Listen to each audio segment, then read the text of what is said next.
Hi there, Andrew here. I love to be entertained, but I have no patience, so I give every new show I watch only one episode to hook me. Welcome to Debut Review. Our Flag Means Death is a show with pirates and comedy and romance, and, well, I love pirates and I love comedy. So 2 out of 3 ain't bad. I honestly don't know much plot-wise about this show. I mean, again, pirates, comedy, romance. But that's about it. I've heard that everyone loves this show. I guess I just never read any of the articles. I just read the headlines. So let's read the description here. An outrageously funny period comedy, loosely based on the true adventures of a name I'm not going to pronounce correctly, Steed Bonnet, a pampered 18th century aristocrat who abandoned a life of privilege to become the gentleman pirate. Okay. Comedic, romantic, piratey adventures, ho!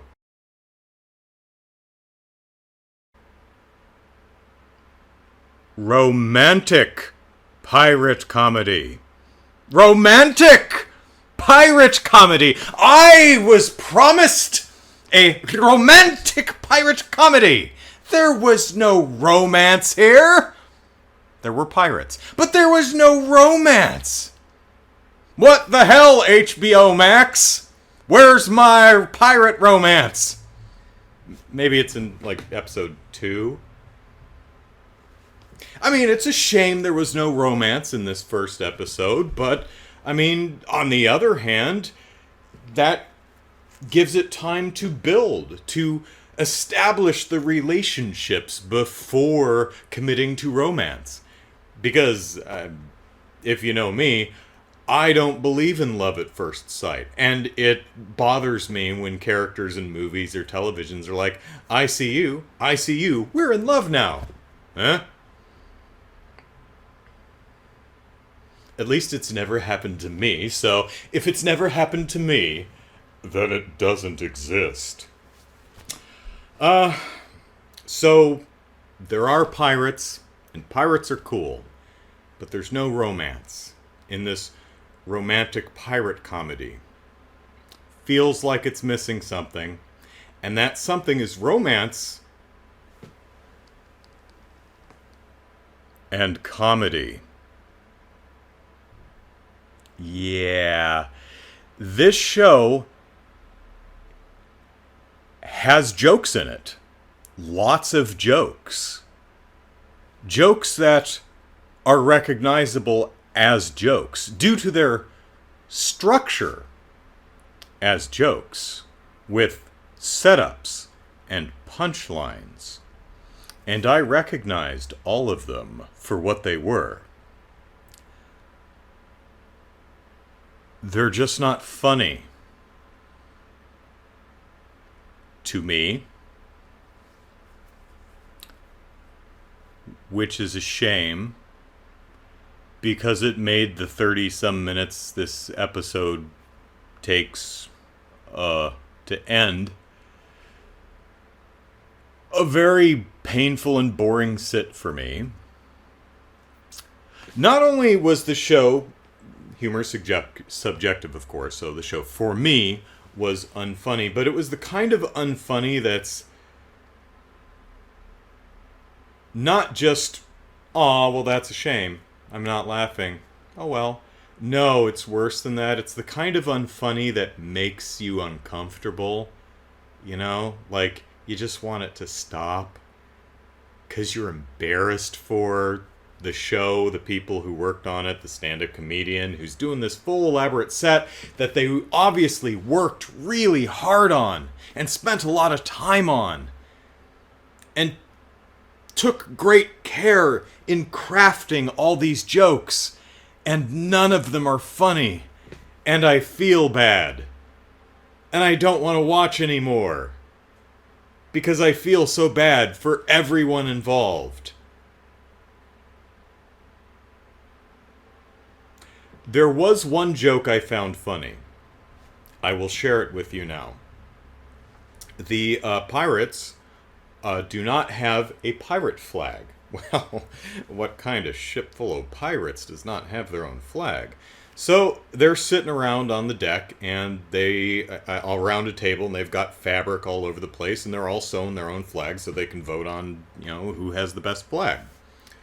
And they start discussing mutiny. And one of the guys goes, "All right, let's talk about mutiny." Pulls out a dagger and slams it into the table for emphasis. Emphasis. And of course, all the fabric's laying out on the table, so the guy next to him goes, "Dude, just stabbed through my flag, man. Now I have to sew that together."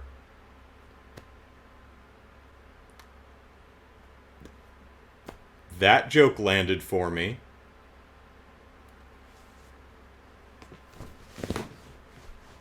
Sadly, that was the only one. Which is a shame, because the premise is fine. We've got a wealthy dude who inherited wealth, but he's been emasculated by his father and his peer groups his entire life and been completely bullied and told that he is worthless and has no skills and blah, blah, blah, blah, blah. So he tries to escape that life onto the high seas to become a pirate, which he, of course, has no idea what he's doing. And he collects a ragtag group of disparate crew members who make up his crew, as crew members are wont to do. And I appreciate the fact that this show cuts straight to the chase. There's no big backstory. There's one flashback that sets it up, maybe two. It's just, we're on the ship now. That's great. The show was executively produced by Taika Waititi, a talent I have long enjoyed his work product, but not this, because it just wasn't funny to me. Again, humor's subjective. Most people seem to really like this show. And hey, maybe most people, even those who really like the show, would agree that, yeah, first episode's kind of meh, gets better. And I will tell you, while the show itself did zero to convince me to watch episode 2, after the credits, there is a 1 minute or so, "Next time on Our Flag Means Death," with some scenes from upcoming episodes. That little montage actually made the show look kind of cool. First of all, Taika Waititi is actually in the show. Well, that's cool. And he plays Blackbeard, the pirate. That's cool too. And apparently the premise of this show is these two meet, and Blackbeard is like, "Okay, tell you what, you teach me how to be an aristocrat, and I'll teach you how to be a pirate." So they learn from each other. Okay, I can see some promise and potential there. That could be fun. And apparently there's a sea monster attack at some point. That's neat too. Am I going to tune in episode 2? No. But it's nice to see that the rest of the show looks like it might find its footing, even for a viewer like me. Even though I'm not going to watch any more of this, because man, it's not for me. It has humor, but again, humor subjective, and this humor is just not doing it for me. So, oh well. Better luck next time.